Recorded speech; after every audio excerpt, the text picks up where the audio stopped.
नमस्कार बच्चों, मैं डिम्पल सैनी आप सभी का बहुत बहुत स्वागत करती हूँ आपके इस क्लास में। तो हार्दिक अभिनंदन है सभी का। तो देखिए बच्चों, आप सभी को पता है अच्छे से कि हम क्या पढ़ने वाले हैं।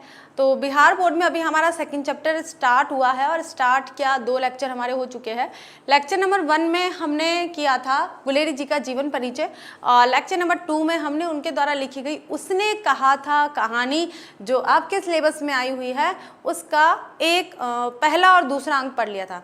तो आज हम शुरू करेंगे अंक 3, 4 और 5 पूरा करेंगे। अंक 3 को शुरू करेंगे, उसके बाद 5 तक इसमें अंक है और 5 को पूरा कर लेंगे। ज़्यादा वेट नहीं करेंगे क्योंकि ज़्यादा लेक्चर लेते तो फिर एक जो चैप्टर है वो कम से कम 3 हफ्तों में पूरा हो रहा है, तो बहुत ज़्यादा समय लग रहा है, तो इतना भी नहीं लगना चाहिए। आज हम इस चैप्टर को कंप्लीट कर लेंगे और कल के जो लेक्चर है उसमें हमारे क्वेश्चन आंसर के साथ में चैप्टर कंप्लीट हो जाएगा। ठीक है, तो स्टार्ट करते हैं हमारी क्लास, जिसमें आज हम लेक्चर नंबर 3 के रूप में उसने कहा था कहानी को अंक 3, अंक 4 और अंक 5 के रूप में कंप्लीट कर लेंगे। पहले अंक में आपने देखा था कि 2 बच्चे हैं, एक 8 साल की लड़की है और एक 12 साल का लड़का है। दोनों आपस में मार्केट में मिलते हैं और एक जो लड़का है वो उस लड़की को बचाता है। ठीक है, घोड़े के जो तांगा होता है उसके नीचे आने से बचा लेता है, तो दोनों के बीच में फ्रेंडशिप हो जाती है। लड़का पूछता है तेरी गुडमाई हो गई क्या, तो हर बार लड़की धत कहकर भाग जाती थी। एक दिन ऐसे ही लड़के ने फिर से पूछ लिया कि तेरी गुडमाई यानी तेरी सगाई हो गई क्या। लड़की ने कह दिया हाँ हो गई, और लड़का एकदम भौचक्का सा हो जाता है, स्तब्ध रह जाता है और निराश होकर अपने मामा के घर चले जाते हैं। दोनों अपने ननियाल में आए हुए होते हैं। ऐसे ही काफ़ी समय 25 साल निकल जाते हैं, 20-25 साल निकल जाते हैं। उसके बाद में जो दूसरा अंक आता है वो खंदकों में आता है, यानी कि युद्ध भूमि है। जब जर्मनी और फ्रांस के बीच में युद्ध हो रहा था, यानी कि द्वितीय विश्व युद्ध हो रहा था और द्वितीय विश्व युद्ध के समय की बात है। और उसमें क्या है कि जो जर्मनी फ्रांस की तरफ से भारत की सेना गई हुई थी और वो उनसे युद्ध कर रही थी जर्मनी के साथ में। तो खंदकों का सीन आता है कि खंदकों में दलदल भरा हुआ है, पानी भरा हुआ है, ठंड अपनी जोर पर है और कैसे सैनिक मतलब अपने दायित्वों का निर्वाह कर रहे हैं। उसमें बताया था वजीरा सिंह, हजारा सिंह, बोधा सिंह और लहना सिंह। तो लहना सिंह इसमें मुख्य पात्र है। आज हम यहाँ पर लहना सिंह की कहानी को और आगे बढ़ाते हुए, क्योंकि उसने कहा था ये कहानी क्या है, किसने क्या कहा था, इस बात को लेकर है। तो ये उसने कहा था कहानी जो है आगे और चलेगी और अंक 3, 4 और 5 में ये पूरी हो जाएगी। अब देखते हैं कि अंक 3 है वो क्या कह रहा है। ठीक है, तो शुरू करते हैं। यहाँ पर बच्चे बने रहिए। अंक 3 है हमारा कि दोपहर रात चली गई थी। ठीक है, दोपहर की रात चली गई थी और अंधेरा है, सन्नाटा हुआ है। बोधा सिंह खाली बिस्किटों के 3 दिनों पर अपने दोनों कंबल बिछाकर लहना सिंह के 2 कंबल और एक बरान कोट ओढ़कर सो रहा है। बोधा सिंह चोटिल था, घायल था वो। अब जो लहना सिंह था उसने क्या किया था कि बोधा सिंह को अपना कंबल भी दे दिया था, अपनी मतलब अपने पहनने के कपड़े भी दे दिए थे, क्योंकि उसको तकलीफ में था, इसलिए उसको ज़्यादा सर्दी लग रही थी। लेकिन लहना सिंह उसको मतलब बचाना चाहता था कैसे भी। ठीक है, तो आगे देखिए। बरान कोट ओढ़कर सो रहा था। लहना सिंह पहरे पर खड़ा हुआ, एक आंख खाई के मुंह पर है और एक बोधा सिंह के दुबले शरीर पर। बोधा सिंह कराहा, कराहा का मतलब क्या होता है, दर्द के मारे, मतलब आवाज निकलती है जो दर्द के मारे, उसको बोलता है कराहना। ठीक है, क्यों बोधा भाई क्या है, पानी पिला दो। कौन कह रहे हैं, ये बोधा सिंह कह रहे हैं कि पानी पिला दो। हाँ, लहना सिंह ने कटोरा उसके मुंह से लगाकर पूछा, कहो कैसे हो। किसके मुंह से, बोधा सिंह के, क्योंकि बोधा सिंह चोटिल था, घायल था और कमजोर था, इस वजह से उसको ज़्यादा सर्दी लग रही थी और बहुत ज़्यादा मतलब घायल था, इसलिए अंदर से अंदर अपने दर्द के मारे करा रहा था। अब बोधा सिंह ने, लहना सिंह ने जब क्या कर रहे थे, वो पहरा दे रहे थे। और पहरा किसका दे रहे थे, खंदक के मुंह का, कि खंदक के अंदर से जाने के लिए जो जगह होती है उस मुख के ऊपर पहरा देना पड़ता है ताकि कोई दुश्मन की टोली का कोई व्यक्ति ना आ जाए। तो इसीलिए जो लहना सिंह की बारी थी इस बार और वो पहरा दे रहे थे, तो उसने बोधा सिंह से पूछा कि भाई क्या हुआ, तो वो कह रहे हैं पानी पिला दो। अब देखिए, लहना सिंह ने कटोरा उसके मुंह पे लगा के और पानी पिला दिया। पानी पीकर बोधा बोला, कंपनी छूट रही है। कंपनी छूट रही है का मतलब है कि मेरी जो टीम है मुझसे छूट रही है। बोधा सिंह को लग रहा है कि मेरी मृत्यु मेरे पास आ रही है, उसको कहा जा रहा है कंपनी छूट रही है। बच्चों एक बार और मुझे कमेंट करके बता दीजिए कि आवाज़ साफ आ रही है, क्योंकि आवाज़ की कई बार प्रॉब्लम हुई थी, इस वजह से क्लास कई बार डिस्टर्ब भी हुई थी। तो एक बार प्लीज़ मुझे बता दीजिएगा और जल्दी से बता दीजिएगा। ठीक है,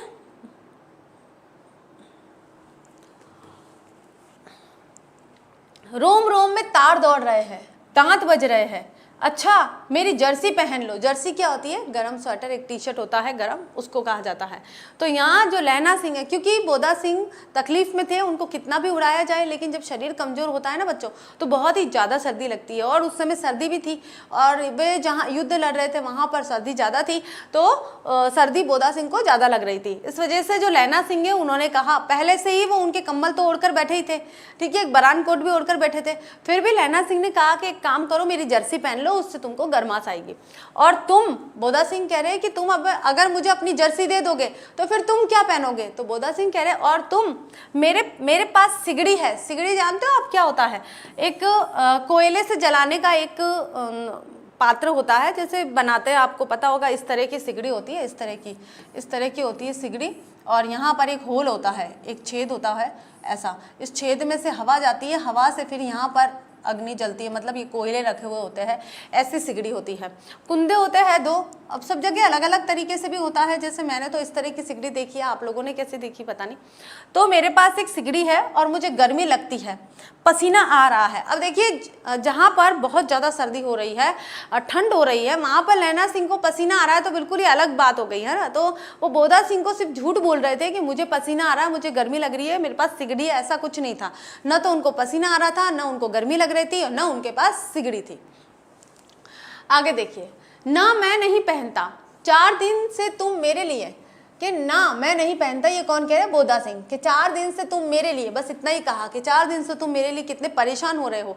अपने कम्बल मुझे दे दिए है, अपने कपड़े मुझे दे दिए, अपना कोट दे दिया है, बरान कोट मुझे दे दिया है, और फिर कह रहे हो कि तुम्हें सर्दी नहीं लग रही है। हाँ याद आई, मेरे पास दूसरी गर्म जर्सी है, आज सवेरे ही आई है, विलायत से मैमे बुन कर भेज रही है। मैमे यानी कि वे फ्रांस की तरफ से युद्ध लड़ रहे थे, और फ्रांस की जो जितनी भी महिलाएं थी वे सोच रही थी कि ये जो हिंदुस्तानी जो सैनिक है वो आए हैं हमारे देश में और हमारे देश की तरफ से युद्ध लड़ रहे हैं, यानी कि हमारे लिए वे राजा है, भगवान है।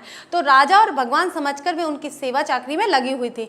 तो जो भी गोरी मैम थी सारी, तो वो जो लैना सिंह है वो कह रहे हैं कि जो मैम है सारी यहाँ पर गोरी मैम है, वो बुन कर हमारे लिए गर्म जर्सियाँ भेज रही है, तो आज ही आई है, उनका भला करे गुरु, उनका भला करे। यूं कहकर लैना अपना कोट उतारकर जर्सी उतारने लगा। ठीक है, सच कहते हो और नहीं झूठ, और नहीं झूठ, यूं कहकर ना ही करते बोधा को उसने जबरदस्ती जर्सी पहना दी। मतलब ना करते करते बोधा मना कर रहा था कि नहीं मैं नहीं पहनूंगा, तुम्हारे कपड़े हैं भाई, मैं नहीं पहनूंगा, लेकिन फिर भी उसने क्या करा, लैना सिंह ने जबरदस्ती अपना कोट उतारा, जर्सी उतारी, उस जर्सी को बोधा सिंह को पहना दी, क्योंकि वो दर्द से करा रहा था। और आपका मतलब स्वयं, और आप खाकी कोट की जीन का कुर्ता भर पहरे पर आ खड़ा हुआ, क्योंकि वो जो कह रहे थे मेरे पास सिगड़ी है, मेरे पास जर्सी है, मेरे पास मुझे पसीना आता, मुझे गर्मी लगती है, सारी बातें झूठ थी। वो केवल और केवल बोधा सिंह को स्वस्थ रखना चाहते थे, उसकी सहायता करना चाहते थे, इसलिए अपने दोस्ती के नाते उन्होंने अपने कपड़े भी उसको पहना दिए। मैम की जर्सी की कथा केवल कथा ही थी, ये झूठ था, ये ऐसा कोई मैम जो है वो जर्सियाँ मतलब स्वेटर बुनकर नहीं भेज रही थी, ये सब एक कहानी मात्र थी। आधा घंटा बीता, इतने में खाई के मुंह से आवाज आई। आधा घंटा चला गया, अब खाई के मुंह से, जो खंदक थी उस खंदक के मुंह से आवाज आई, सूबेदार हजारा सिंह। आवाज आई एकदम, सूबेदार हजारा सिंह। कौन? लेफ्टिनेंट साहब। लेफ्टिनेंट साहब का मतलब होता है लेफ्टिनेंट साहब, लेकिन उसको देशी भाषा में क्या बोलते हैं? लेफ्टिनेंट साहब बोलते हैं। हुकुम हुजूर कहकर सूबेदार तनकर फौजी सलाम करके सामने हुआ। अब क्या है कि जो लेफ्टिनेंट साहब आए थे उन्होंने एकदम आवाज दी, सूबेदार हजारा सिंह। हजारा सिंह का नाम पता था उनको, तो सूबेदार हजारा सिंह उनके सामने सलामी ठोककर और खड़े हो जाते हैं। ठीक है, हुकुम हुजूर कहकर सूबेदार तनकर फौजी सलाम करके सामने हुआ।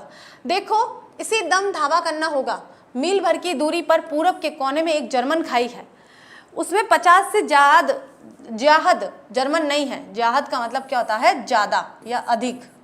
50 से अधिक जर्मन सैनिक नहीं है। इन पेड़ों के नीचे नीचे 2 खेत काटकर रास्ता है, 3-4 घुमाव है, जहां मोड़ से वहां 15 जवान खड़े कर आया हूं। तुम यहाँ 10 आदमी छोड़कर सबको साथ ले जा, उनसे मिलो, जा मिलो। खंदक छोड़कर, ये छोड़कर नहीं है, छोड़कर है, कहीं कहीं पर थोड़ी मिस्टेक हो गई है। खंदक छोड़कर वहीं सब तक, जब तक दूसरा हुक्म ना मिले डटे रहो, हम यहाँ रहेगा। ठीक है, अब देखिए यहाँ जो लेफ्टिनेंट साहब आ रहे थे, तो जो सैनिक हैं उनको लगा कि ये फ्रांस के ही लेफ्टिनेंट साहब है और जो हमें आदेश देने के लिए आए हैं। हमें आगे क्या करना है वो बताने के लिए आए हैं। तो वो बोलते हैं कि तुम यहाँ पर 10 जने रुको, बाकी के सारे जने मेरे साथ चलो। मैं वहाँ पर इससे थोड़ी सी दूर पर जर्मन सैनिक है, वहाँ पर किससे 50 से ज़्यादा जर्मन सैनिक नहीं हैं, तो उनको परास्त करने के लिए मैं कुछ सैनिक तो मैं छोड़ के आया हूँ, 15 सैनिक तो मैं छोड़ के आया हूँ, बाकी के तुम भी चलो, और जब तक मैं नहीं बोलूँ तब तक आप वहाँ से हिलना मत, ठीक है। ये ऑर्डर दे दिया जाता है।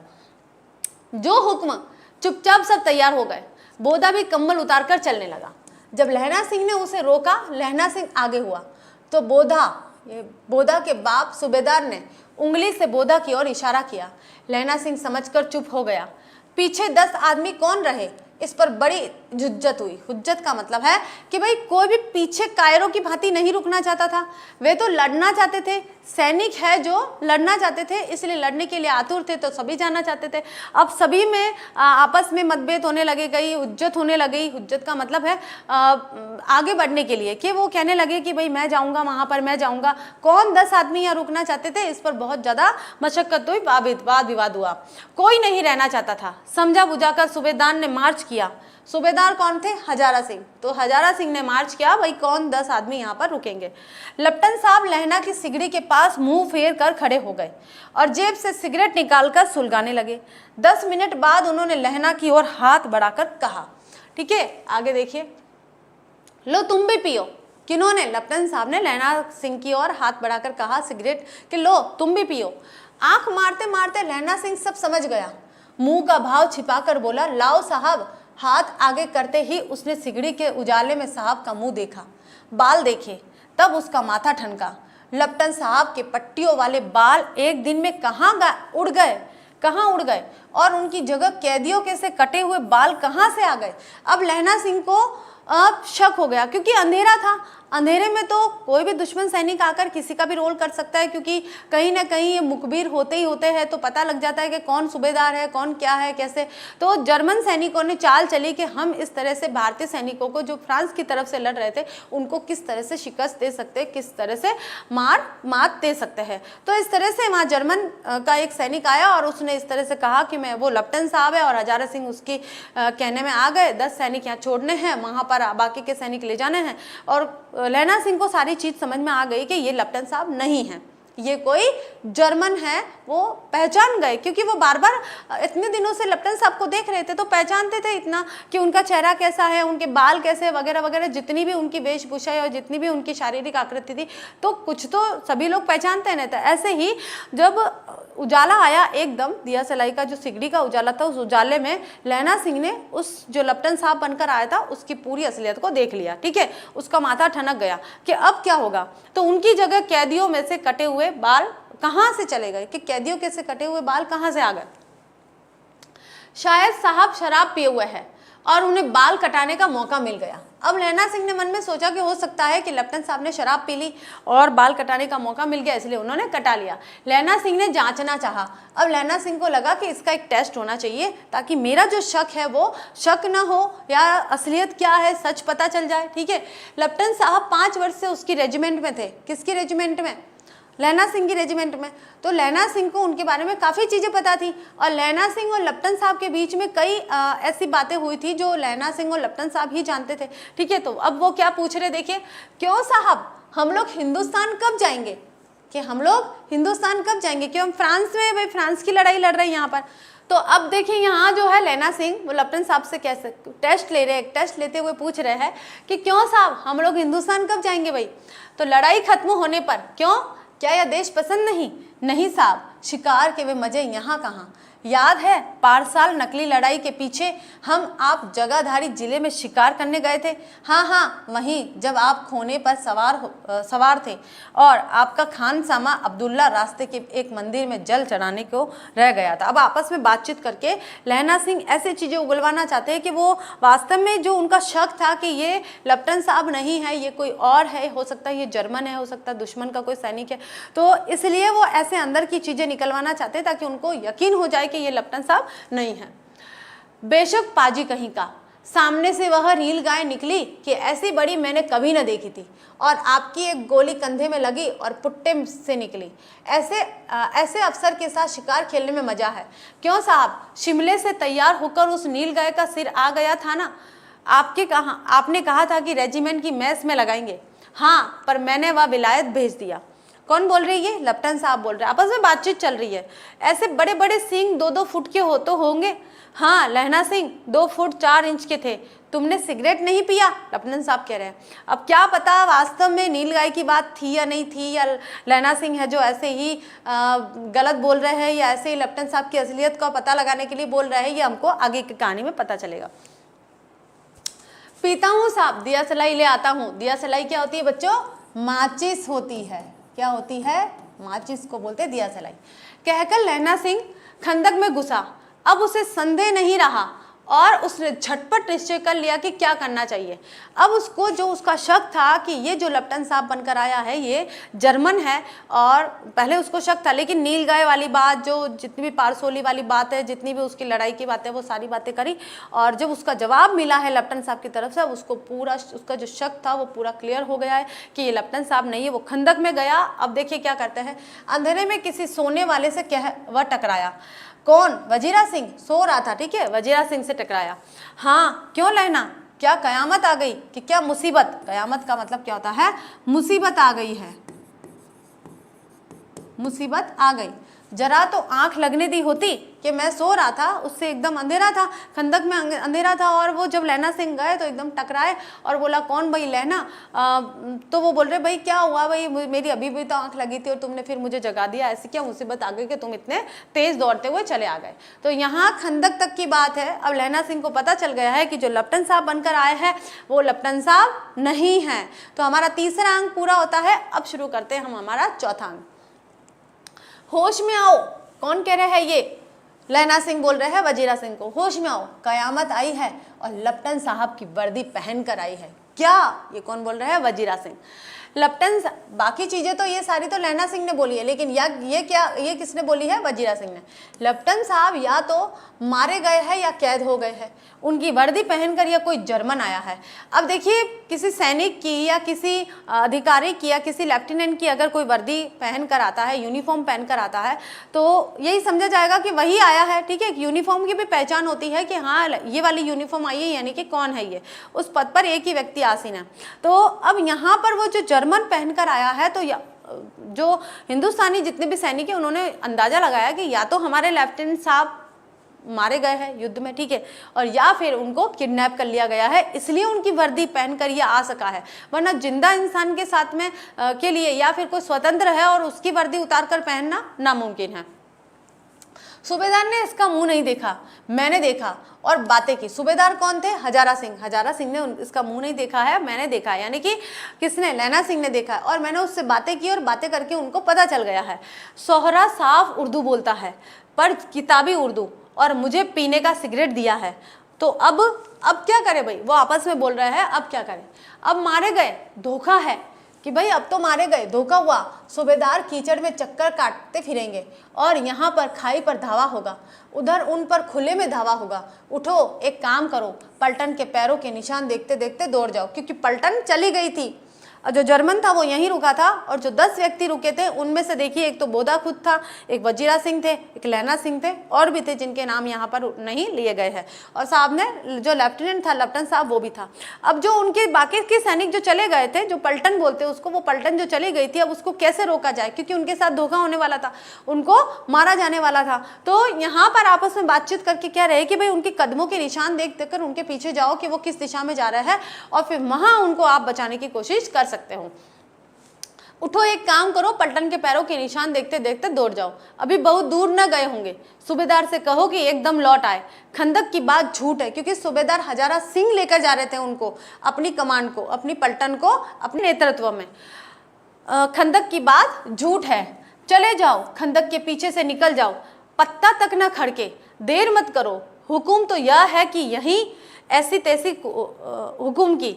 ऐसा हुक्म जमादार लहना सिंह जो इस वक्त यहाँ सबसे बड़ा अफसर है, उसका हुक्म है, मैं लप्टन साहब की खबर लेता हूँ कि तुम जाओ, मैं यहाँ पर हुक्म हूँ। मतलब अभी जब हजारा सिंह के बाद में जो कमान संभाली गई है वो लहना सिंह के द्वारा संभाली गई है कि मैं लप्टन साहब की खबर लेता हूँ। वे वजीरा सिंह को आदेश देते हैं कि मेरा हुक्म है, तुम यहाँ से जाओ और हमारे सूबेदार और पलटन को सुरक्षित बचाना है।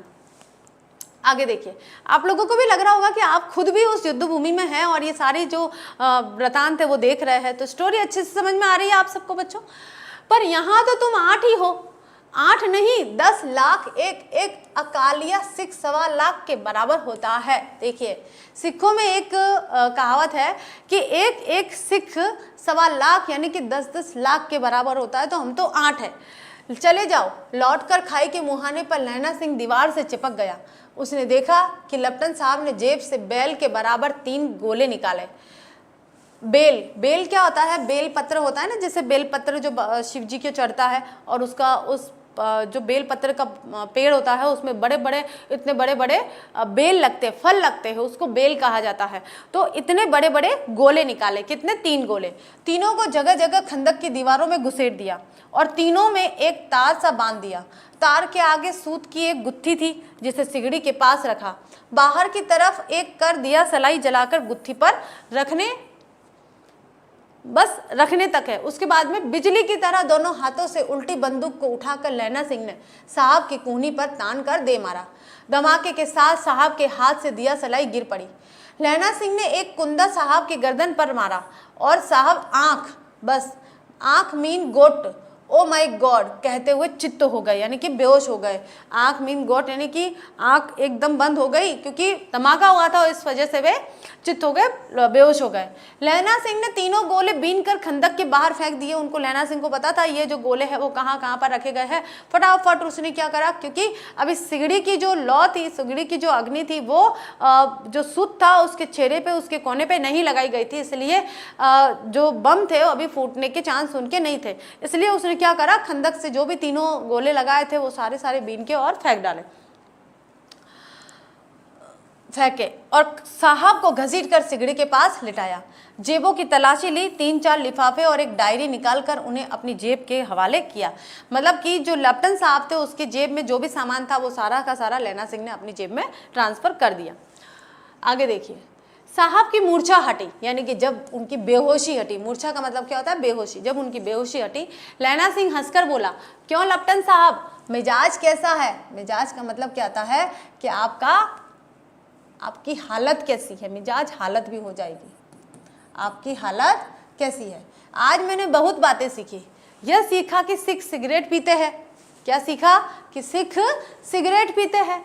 यह सीखा कि जगाधारी के जिले में नील गाय होती है। अब देखिए जो कहानी थी लहना सिंह और लप्टन साहब के बीच में, जब लहना सिंह परखना चाहते थे कि वास्तव में लप्टन साहब है या नहीं है, तो उन्होंने एक कहानी, मनगढ़ंत कहानी बनाई। उस कहानी के अब यहाँ पर पहलू लगाए जा रहे हैं कि ये सीखा कि जगाधारी के जिले में नील गाय होती है और उनके 2 फुट 4 इंच के सींग भी होते हैं, ऐसे इतने बड़े बड़े सींग नहीं होते हैं।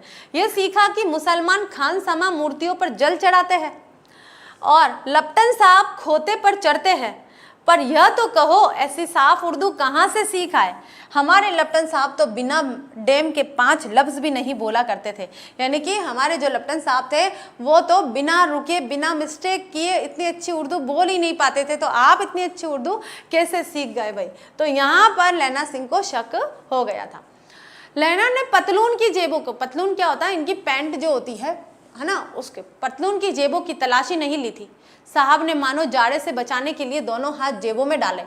लहना सिंह कहता गया, चालाक तो बड़े हो, पर मांझे का लहना इतने बरस लप्टन साहब के साथ रहा है, उसे चकमा देने के लिए 4 आंखें चाहिए। 3 महीने हुए एक तुर्को मौलवी मेरे गांव में आया था। औरतों को बच्चे होने की ताबीज बांटता था और बच्चों को दवाई देता था। चौधरी के बड़ के नीचे मंजा बिछाकर हुक्का पीता रहता था और कहता था जर्मनी वाले बड़े पंडित होते हैं, वेद पढ़कर उसमें से विमान चलाने की विद्या जान गए हैं। गौ को नहीं मारते, हिंदुस्तान में आ जाएंगे तो गौ हत्या बंद कर देंगे। मंडी के बनियों को बहकाता था कि डाक खाने से रुपया निकाल लो। अब ये जो बात है लहना सिंह लप्टन साहब को बता रहे हैं कि देखिए क्या हुआ था, कैसे जर्मन हमारे यहाँ आया था और कैसे उसकी सारी हिस्ट्री बता रहे हैं वो। सरकार का राज्य जाने वाला है, डाक बाबू पोलूराम भी डर गया था। मैंने मुल्ला जी की दाढ़ी मूड़ दी थी और गांव से बाहर निकाल कर कहा कि जो मेरे गांव में अब पैर रखा तो अच्छा नहीं होगा। आगे की लाइन हम पूरी कर सकते हैं। साहब की जेब में से पिस्तौल चला, क्योंकि देखिए जब लहना सिंह ने क्या करा था, उसकी कोट की जो जेब थी उनमें से तो सब तलाशी ले ली, जो भी सारी चीज़ें थी वो सब अपने पास रख ली थी, लेकिन पतलून यानी कि पैंट की जेबों की तलाशी नहीं ली। और जैसे ही लप्टन साहब ने अपने पैंट की जेबों में हाथ डाला तो लहना सिंह को लगा कि भाई हो सकता है सर्दी की वजह से उसने हाथों को गर्म करने के लिए अपनी पतलून में डाला हो, लेकिन वो बंदूक चलाने वाला था। लहना सिंह अपनी बातें बोल रहा था और साहब जो लप्टन साहब था उसकी जेब में से पिस्तौल चली और लहना की जांग में गोली लगी। इधर लाना की हेनरी मार्टिन के 2 फायरों ने साहब की कपाल क्रिया कर दी। धड़ाका सुनकर सब लोग दौड़ आए। बोधा चिल्लाया, क्या है? अब क्या हुआ भाई कि जैसे ही लप्टन साहब ने बंदूक चलाई लहना सिंह की जांग में गोली लग गई। अब इधर क्या हुआ कि हेनरी मार्टिन के 2 फायर जो थे, मतलब जो फ्रांस के जो सैनिक थे उनके साथ भी उन्होंने फिर उस लप्टन साहब का पूरा क्रियाकलाप कर दिया, पूरा उसको खत्म कर दिया, भून दिया। और जो धमाका सुनकर, जो भी जोर से धमाका हुआ, उस धमाके को सुनकर जो बाकी जो सैनिक थे वो सारे के सारे वापस दौड़ आए।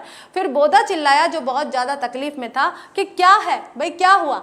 लहना सिंह ने उसे तो यह कहकर सुला दिया कि एक हड़का कुत्ता आया था। हड़का कुत्ता का मतलब क्या होता है? पागल कुत्ता, जो सबको काटता फिरता रहता है, ऐसा कुत्ता आया था, मार दिया और औरों से सब हाल कह दिया। सब बंदूकें लेकर तैयार हो गए। लहना ने साफा फाड़ कर घाव की दोनों तरफ पट्टियां कसकर घाव मांस में ही था। पट्टियों के करने से लहू निकलना बंद हो गया था। अब क्या था कि जांग में जहाँ पर उसने, जैसे ये जांग है, मान लीजिए ये अपनी थाइज है, यहाँ पर उसकी गोली लगी तो उसने क्या करा, अपनी जो पगड़ी थी उस पगड़ी में से कुछ कपड़ा फाड़ा और एक कपड़ा उसने यहाँ, एक पट्टी उसने यहाँ बांध दी, एक पट्टी उसने यहाँ बांध दी। उससे क्या होता है कि जो यहाँ खून था ना बस वही बहा है, बाकी का जो खून था वो नसें अब ब्लॉक हो गई है, अब यहाँ नहीं बंधा, तो जितना जितना खून यहाँ था वो सिर्फ बहने लग गया था, लेकिन जो गोली है उसका दर्द तो हो ही रहा था। उतने में 70 जर्मन चिल्लाकर खाई में घुस पड़े। सिखों की बंदूकों की बाढ़ ने पहले दावे को रोका। क्या हुआ? 70 जर्मन उस खंदक में, खाई में आकर घुस गए और अब सिखों और जर्मनों के बीच में युद्ध शुरू हो गया। दूसरे को रोका, पर यहाँ थे 8, केवल कितने थे? 8 थे, क्योंकि बाकी सब लोग हजारा सिंह के साथ में, सूबेदार हजारा सिंह के साथ में चले गए थे, अभी वो लौट कर नहीं आए थे। तो यहाँ कितने थे? केवल 8, और जो जर्मन थे वो कितने थे? 70। अब देखिए कैसे युद्ध होता है। पर यहाँ थे 8। लहना सिंह तक कर मार रहा था, मतलब उनको देख देख कर छुप छुप कर मार रहा था। वह खड़ा था और लेटे हुए भी थे, और वे 70 अपने मुर्दा भाइयों के शरीर पर चढ़कर जर्मन आगे घुसे जाते। थोड़े से मिनटों में मतलब सब कुछ पूरा करना, खत्म करना चाहते थे। अचानक आवाज आई, वाह गुरुजी की फतेह। यानी कि गुरुजी कौन? यहाँ पर सिखों के जो धर्म गुरु हैं उनकी बात की जा रही है। वाह गुरुजी की फतेह, वाह गुरुजी का खालसा। और धड़ाधड़ बंदूकों के फायर जर्मनों की पीठ पर पड़ने लगे। एन मौके पर जर्मन 2 चक्की के पाटों में के बीच में आ गए। 2 चक्की के पाटों में मतलब जर्मन 2 तरफ बट गए, आधे आधे हो गए। 70 थे लेकिन 8 जो थे वो भी मारे जा रहे थे। लहना सिंह मार रहा था और यहाँ पर वजीरा सिंह भी थे, तो और भी सैनिक थे, वजीरा सिंह और लहना सिंह और बोधा सिंह के। बोधा सिंह नहीं मार रहे थे लेकिन और भी सैनिक थे, वो सारे मार रहे थे। तो जर्मन थे वो 2 भागों में बट गए थे। पीछे से सूबेदार हजारा सिंह के जवान आग बरसाते थे और सामने लहना सिंह के साथियों के संगीन चल रहे थे। अब क्या हुआ? 2 पार्टों में तो बट गए। पीछे से जो हजारा सिंह के जितने भी सैनिक थे, जो सूबेदार हजारा सिंह के साथ में जर्मन खंदक खाई में जा रहे थे, उनको वापस बुला लिया गया। अब वे लौट कर आए लेकिन वह अपने गंतव्य स्थान तक नहीं पहुंच पाए क्योंकि बीच में जर्मन सेना थी। तो पीछे से तो हजारा सिंह की सेना वार कर रही थी, आगे से लहना सिंह और उनकी सैनिक वार कर रहे थे और सामने लहना सिंह के साथियों के संगीन चल रहे थे। पास आने पर पीछे वालों ने भी संगीन पिरोना शुरू कर दिया। आप थोड़े करीब आ गए और धड़ाधड़ बस गोलियां चल रही थी। एक किलकारी और अकाल सिखों की फौज आई वाह गुरुजी दी फतेह, वाह गुरुजी का खालसा। बस फौजें जब भी आती सिखों की, यानी कि हिंदुस्तानी फौज जो फ्रांस की तरफ से लड़ रही थी, वो जब भी आती और बोलती वाह गुरुजी की फतेह, वाह गुरुजी का खालसा, ऐसे बोलकर और युद्ध करना शुरू कर देती थी। सत श्री अकाल पुरुष, मतलब सत्य श्री अकाल पुरुष, यानी कि यहाँ पर जो सिख धर्म के कुछ जैसे क्या कहते हैं उनको मंत्र होते हैं, उस तरह से ये बोला जाता है। और लड़ाई खत्म हो गई। 63 जर्मन को कितने होता है 63, या तो खेत रहे या करा रहे थे, या तो मर गए थे उनमें से कुछ, या फिर वो दर्द से करा रहे थे। सिखों में 15 के प्राण गए, यानी कि 15 शहीद हो गए। सूबेदार के दाहिने कंधे में से गोली आर पार निकल गई। लहना सिंह की पसली में एक गोली लगी। एक गोली तो उनकी जांग में लगी थी, जो धोखेबाज जर्मन था उसके द्वारा लगी थी। अब एक गोली यहाँ उनकी पसलियों में लग गई, जिसका कोई इलाज नहीं था। अब देखिए, उसने भाव को, खंदक को गीला मिट्टी से, जो घाव था, भाव नहीं यहाँ पर घाव है, ठीक है, जहाँ पर भी भाव आएगा ना वहाँ घाव है।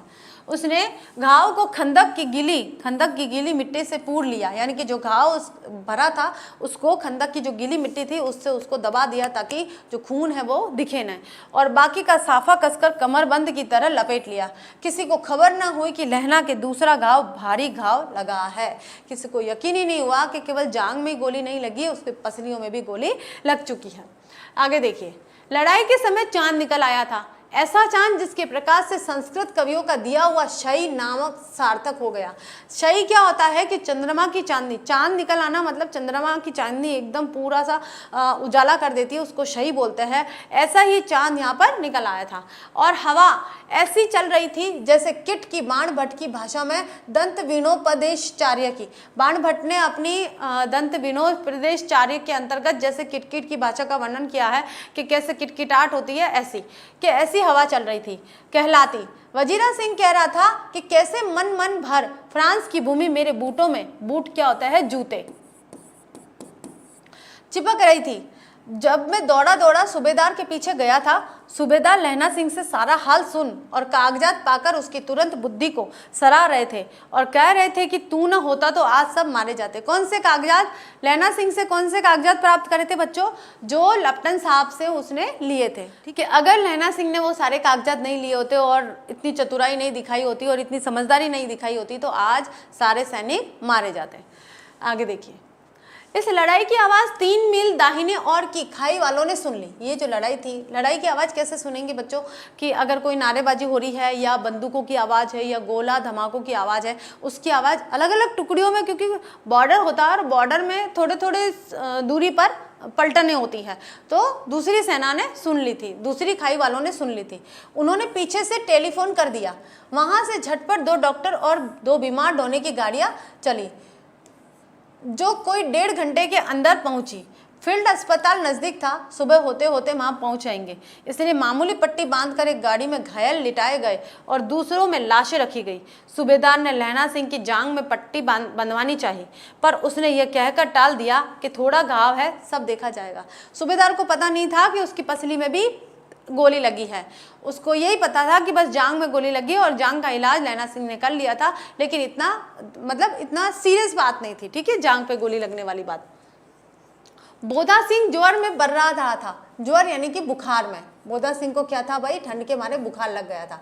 गाड़ी में लिटाया गया। लहना को छोड़कर सूबेदार जाते नहीं थे, कि सूबेदार हजारा सिंह है, वो लहना सिंह को छोड़कर नहीं जाना चाहते थे। यह देख लहना ने कहा, यहाँ पर लहना है, ठीक है, लहना ने कहा, तुम्हें बोधा की कसम है और सूबेदारनी की सौगंध, इस गाड़ी में न चले जाओ। और तुम, मतलब कि बोधा सिंह कौन है? हजारा सिंह के पुत्र है, कि तुम्हें सूबेदारनी की कसम है। सूबेदारनी हजारा सिंह की पत्नी के लिए कहा जा रहा है कि क्योंकि हजारा सिंह लहना सिंह को छोड़कर नहीं जा रहे थे और जो बोधा सिंह है वो बुखार में तड़प रहा था, तो उन्होंने कहा कि तुम्हें सूबेदारनी की कसम है, तुम अपने पुत्र को मतलब बोधा सिंह के साथ में यहाँ से चले जाओ। मेरे लिए वहां पहुंचकर गाड़ी भेज देना, कि जब तुम वहां पहुंच जाओ तब मेरे लिए गाड़ी भेज देना। और जर्मन मुर्दों के लिए भी तो गाड़ियां आती होगी।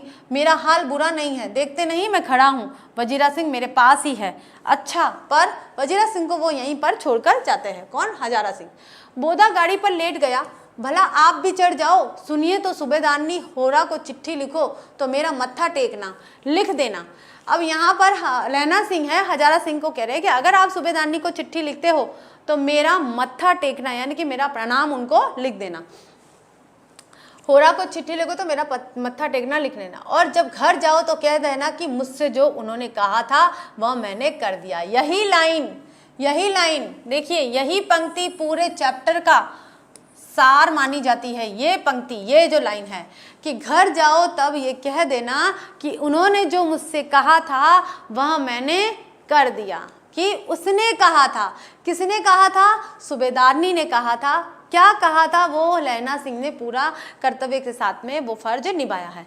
गाड़ियां चल पड़ी थी। सूबेदार ने चलते पड़ते लहना का हाथ पकड़ कर कहा, तूने मेरे लिए और बोधा के प्राण बचाए हैं। ठीक है, लिखना कैसा, साथ ही घर चलेंगे। अपनी सूबेदारनी को तू ही कह देना उसने क्या कहा था, कि उसने क्या कहा था मुझे तो पता नहीं, हजारा सिंह को तो पता नहीं था कि मेरी पत्नी ने क्या कहा था लैना सिंह से, जो उसने पूरा कर लिया है। तो भाई तू आना और तुम ही ठीक होकर और फिर तुम मेरे साथ चलना, तुम खुद ही बता देना कि उसने क्या कहा था जो तुमने पूरा कर लिया है। ठीक है, आगे देखिए। अब आप गाड़ी पर न जाओ, मैंने कहा है वह लिख देना और कह भी देना। गाड़ी के जाते ही लैना लेट गया। वजीरा पानी पिला दे और मेरा कमरबंद खोल दे, तर हो रहा है। मृत्यु के कुछ समय पहले स्मृति बहुत साफ हो जाती है। 5वां अंक है हमारा लास्ट। अब देखिए, हजारा सिंह जो है अपने पुत्र बोधा सिंह और कई सैनिकों के साथ में जो घायल थे उनके साथ में चले गए हैं। अब युद्ध भूमि में यहाँ पर लैना सिंह है और लैना सिंह ने वजीरा सिंह को रखा है। वजीरा सिंह जैसे ही हजारा सिंह रवाना होते हैं, और क्योंकि उनके कमर पे भी, यहाँ पर पसलियों में भी एक जो पट्टी है वो बंधी हुई थी, तो वो तर हो रही थी, वो किसी को दिखाई नहीं दी। तो जो लैना सिंह है, अब वजीरा सिंह के जाने के बाद में वो कहते हैं कि वजीरा पानी पिला दो, एकदम नीचे गिर जाते हैं, क्योंकि जितनी हिम्मत वो हजारा सिंह के सामने स्वस्थ रहने की कर रहे थे वो सिर्फ एक झूठ था, दिखावा था। उनके अंदर हिम्मत नहीं थी, क्योंकि जांग पर गोली लगी थी, पसली पर गोली लगी थी। पसली में गोली लगने का मतलब है कि उनके अंदर तक जहर फैल चुका था, खून बहुत बह चुका था, ये बात किसी को पता नहीं थी। अब उनकी हिम्मत खोने जा रही थी, अब वो नीचे गिरे और वजीरा सिंह को कहा कि पानी पिला दो।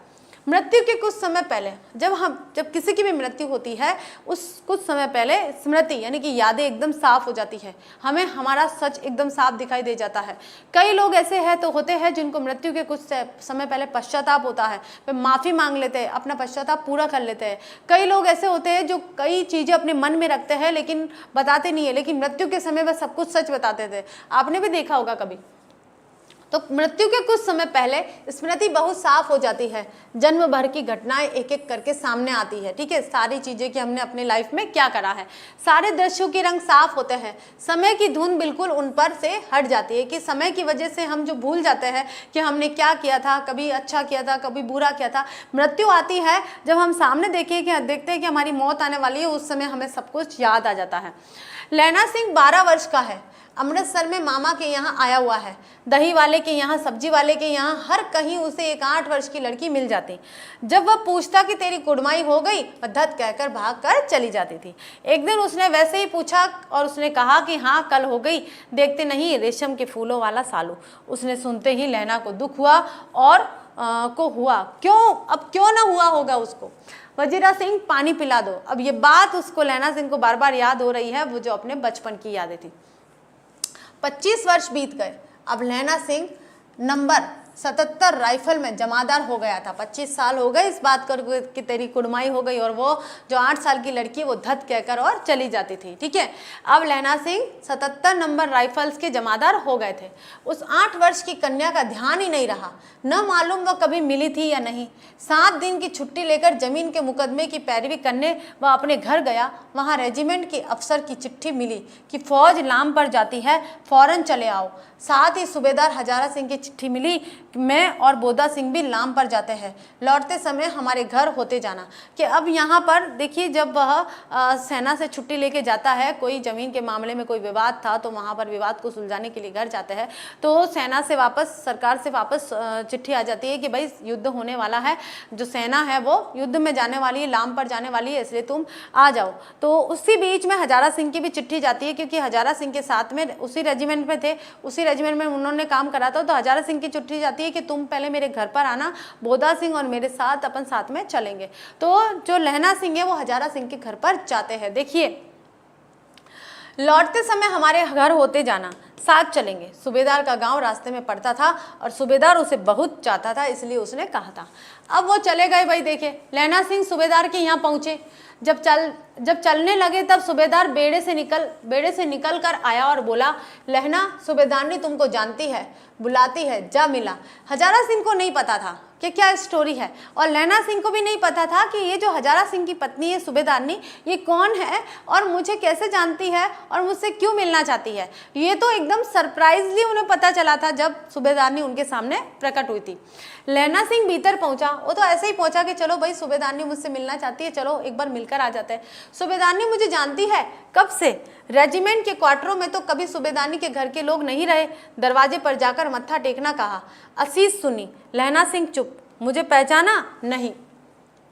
तेरी कुड़माई हो गई, दत्त कहकर हो गई। देखते नहीं रेशमी बूटों वाला सालू। अमृतसर में भावों को टकराव से मूर्छा खुली, करवट बदली, पसली का घाव बह निकला। अब ये जो युद्ध भूमि में जब लहना सिंह मृत्युशैया पर पड़े हुए थे, उस समय वो याद कर रहे हैं कि सूबेदारनी ने उनसे क्या कहा था। और सूबेदारनी को जब मैंने पहली बार देखा, मैं पहचाना नहीं, क्योंकि जो 8 साल की लड़की थी आज वो इतनी बड़ी हो गई है, एक बच्चे की माँ है। और मतलब इतना समय निकल गया, 25 साल निकल गया, और 25 साल बाद ये सारी चीज़ें मेरे सामने आई है। तो वो बोलते हैं कि भाई तुमने मुझे पहचाना नहीं, तेरी कुड़माई हो गई है, दत्त ये देखते नहीं, रेशम का सालू, ऐसे करके वो उन्हें याद दिलाती है। फिर जो लहना सिंह है उसी बीच याद करते करते और फिर कहते, वजीरा पानी पिला दो, उसने कहा था। स्वप्न चल रहा है। सूबेदारनी कह रही है, मैंने तेरे को आते ही देखकर पहचान लिया। एक काम कहती हूँ, मेरे तो भाग फूट गए। सरकार ने बहादुरी का खिताब दिया है, लायलपुर में जमीन दी है, आज नमक हलाली का मौका आया है, पर सरकार ने हम तीमियों की घरघरियाँ पर फ्लटन क्यों बना दी है, जो मैं भी सूबेदारनी के साथ चली जाती। एक बेटा है, फौज में भर्ती हुए उसे 1 ही वर्ष हुआ है, उसके पीछे 4 और हुए, पर एक भी नहीं जिया। सूबेदारनी रोने लगी। अब दोनों जाते मेरे भाग। तुम्हें याद है एक दिन टांगे वाले का घोड़ा दही वाले की दुकान के पास बिगड़ गया था, तुमने उस दिन मेरे प्राण बचाए थे। आप घोड़े की लातों में चले गए थे और मुझे उठाकर दुकान के तख्ते पर खड़ा कर दिया था। ऐसे ही इन दोनों को बचाना, यह मेरी भिक्षा है, तुम्हारे आगे मैं आंचल पसारती हूँ। और ये कहा था, उसने कहा था, किसने कहा था? सूबेदारनी ने कहा था। क्या कहा था? ये कहा था कि तुम मेरे पति और मेरे बच्चे की रक्षा करना। रोती रोती सूबेदारनी ओबरी में चली गई। लहना भी आंसू पोंछता हुआ बाहर आया। वजीरा सिंह पानी पिला दो, उसने कहा था। किसने? सूबेदारनी ने। लहना का सिर अपनी गोद में रखे वजीरा सिंह बैठा है, तब मांगता है तब पानी पिला देता है, जब मांगता है तब पानी पिलाता है। आध घंटे तक लहना चुप रहा, फिर बोला, कौन? कीरत सिंह। वजीरा ने कुछ समझकर कहा, हाँ भैया, मुझे और ऊंचा कर ले, अपने पट्ट पर मेरा सिर रख ले। वजीरा ने ऐसा ही किया। हाँ, अब ठीक है, पानी पिला दे। पानी पिलाने के लिए कहते हैं वजीरा सिंह से। बस अब के हाड़ में यह आम खूब फलेगा। चाचा भतीजा दोनों यहीं बैठकर आम खाना। जितना बड़ा तेरा भतीजा है उतना ही यह आम है। जिस महीने उसका जन्म हुआ था उसी महीने मैंने इसे लगाया था। वजीरा सिंह के आंसू टपक टपक रहे थे, क्योंकि वजीरा सिंह को पता चल गया था कि अब लहना सिंह का समय आ गया है। कुछ दिन पीछे लोगों ने अखबारों में पढ़ा, फ्रांस और बेल्जियम 68 सूची में 68वीं सूची, मैदान में घावों से मरा, नंबर 77 सिख राइफल जमादार लहना सिंह, यानी कि लहना सिंह की मृत्यु हो चुकी थी। घावों से भरे हुए थे वो, बहुत सारे घाव लग गए थे, पसलियों में गोली लग गई थी, इस वजह से उनकी मृत्यु हो गई थी। तो जो लहना सिंह को सूबेदारनी ने कहा था, क्योंकि उनका बचपन का जो असीम प्रेम था वो प्रेम जरूर उनके हृदय के कोने में था, उन्होंने विवाह नहीं किया था, लेकिन सूबेदारनी के द्वारा कहे गए वचनों का उन्होंने पालन किया था। तो ये हमारी पूरी स्टोरी है बच्चों। आज आपको अच्छे से समझ में आई होगी उसने कहा था कहानी क्या है और किसने कहा था, क्या कहा था, और उसने कहा था वो क्या लहना सिंह के द्वारा पूरा किया गया है, नहीं पूरा किया गया। तो इसी के साथ आज हमारी क्लास यहीं पर दी एंड होती है। नेक्स्ट क्लास में मिलते हैं फिर से जल्दी, यानी कि कल ही मिलेंगे और इसके क्वेश्चन आंसर के साथ मिलेंगे। Okay, thank you.